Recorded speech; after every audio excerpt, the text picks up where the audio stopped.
Humanity has been living in dysfunctional, filthy cities that disrespect nature for far too long, but now a revolution in society is underway.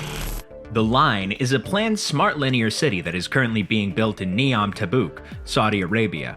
It is intended to have no streets, cars, or carbon emissions, but they continue to have several issues. There are numerous protests taking place. See the controversy over this in the video below.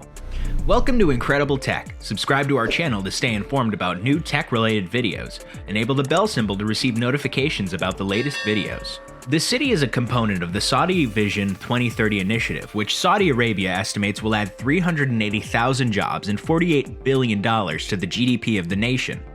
The Line will be the first construction of Neom, a $500 billion city which is being built. Plans for the smart city predict a population of 9 million people. The Line's design features two mirror image structures with an outdoor area in between that have a combined width of 200 meters and a combined height of 500 meters. Nodes will be created throughout the city. The goal is for all everyday services to be within a 5-minute walk. The Line, according to the government, will administer the city services and run entirely on sustainable energy. It will also make considerable use of sensors and AI. And all of this is planned to have a negligible impact on the environment while being tucked away in the province of Tabuk's pristine natural setting. Additionally, only renewable energy will be used to power the metropolis. 3 levels will make up the Line: a layer for pedestrians on top, a layer for infrastructure, and a layer for transit. The high-speed rail system will be part of the transportation layer and is expected to be finished in 20 minutes. It will have a top speed of 512 kilometers per hour, which is faster than the current high-speed rail at the time of announcement. In order to match the grandiose aspirations, Saudi Crown Prince Mohammed bin Salman has now shown extravagant renderings of the city's future appearance. The Line is envisioned as a massive 200-meter wide, 500-meter tall glass and mirror wall that is 170 kilometers long. Compared to the Empire State Building, it is taller. It would be covered in flowers along the top and have an open-air ventilation system to help keep the environment perfect all year. For starters, it should be no surprise that the supposedly virgin area on which the government is erecting Neom is not so pristine. Many individuals, including Hiawatha tribal members who are being evicted from their homes for what many perceive to be a vanity project that won't amount to much in the end, call it their ancestral and current home.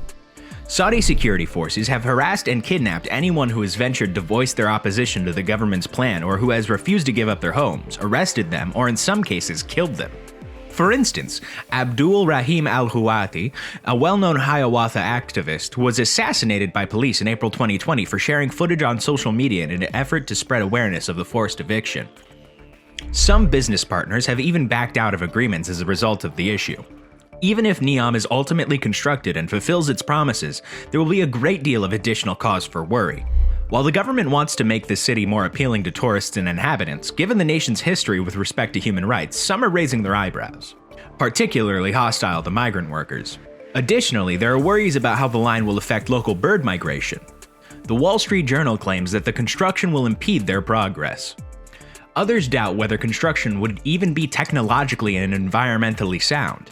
According to Carlos Felipe, a senior advisor to the New Urban Mobility Alliance, the solution is a little bit like wanting to live on Mars.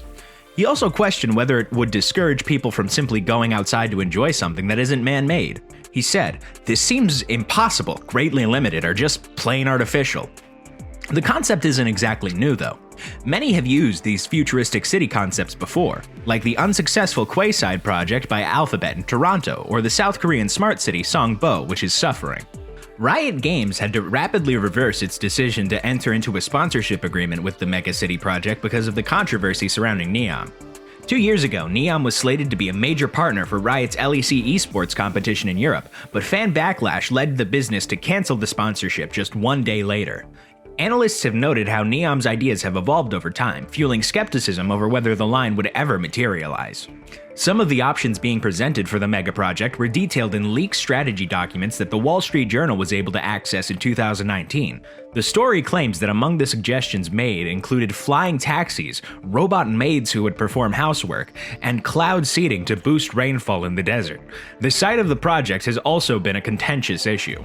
The first residents were supposed to move in 2024, but that wasn't the case when the initial earthwork started in October 2021. The project's first phase is expected to be finished in 2030 as of July 2022. Images of backed-up city streets and flyovers bring to mind the apocalyptic 1982 movie Koya Aniskatsi, which depicted modernity as a betrayal of the planet. The line, which will eliminate commutes and pollution and save 95% of the local wildlife, will deliver humanity from this misery. The idea for the line came about following lengthy engagement with a wide range of international firms, including inputs from McKinsey, AECOM, Bechtel, and other consulting juggernauts, as well as forward-thinking concepts from renowned architects. The development of NEOM is at an interesting crossroads as it moves from an abstract idea to a concrete concept. Additionally, it's a period of anxiety and disquiet, because committing to a tangible project exposes the project to international scrutiny and criticism. It is one thing to speak abstractly about altering the world and resetting the future. Once NEOM's concept is established, the world will be adjudged to if the company is succeeding in its goals and whether those goals are actually the best ones for such a significant investment. To realize the concept of this smart city, a substantial critical mass of infrastructure, utilities, and development will be required. It will need strength to commit enormous sums of money to make the kingdom's efforts a reality. This project will require a major injection of not only finance, but also of people and businesses prepared to make a landmark investment here in order to make it succeed at a time when the world is wary of investing in Saudi Arabia. Delivering a lot of development rapidly while also appeasing different bureaucracies along the way is one of the challenges for a project like this. This project will require a true commitment as well as real estate delivery experience to make it a reality. Saudi Arabia must commit to a culture of innovation and creativity that allows its freedom to employ the finest talent and solicit the best suggestions without being constrained by arbitrary rules or bureaucratic restrictions. There are several factors to take into account when determining how sustainable NEOM can be. Will there be a local food production system that uses few resources, or will it be dependent on food imports from other countries? According to the website, NEOM will become the city with the most food autonomy in the world. It lays out a vision for greenhouses and vertical farming, which is revolutionary for a country that currently imports approximately 80% of its food. Whether this can be done sustainably is up for debate. Defenders of NEOM argue that a new foundation must be laid in order to create a smart, sustainable metropolis that is powered by wind and solar energy and gets its water from carbon-free desalination facilities.